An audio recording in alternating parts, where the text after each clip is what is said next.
Águas Claras, apartamento 3, edifício, isso aqui é lá, Fleury.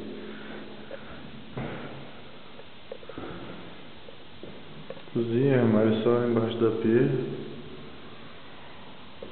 aquário conjugada,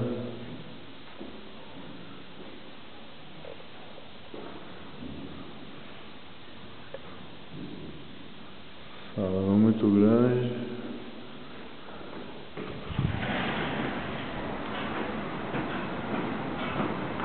Construção perto, mas isso não vai ter muito pra onde correr aqui em Águas Claras não. Essa é a área do prédio.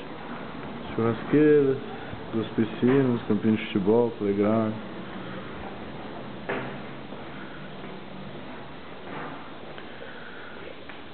Seu quarto sem ser suíte, sem armário, tamanho bom até.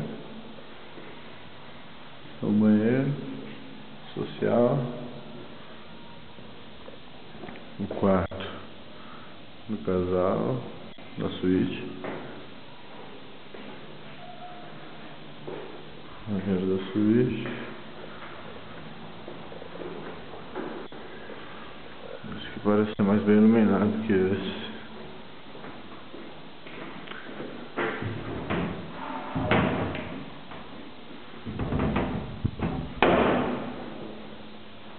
Armarinho meio sem vergonha também.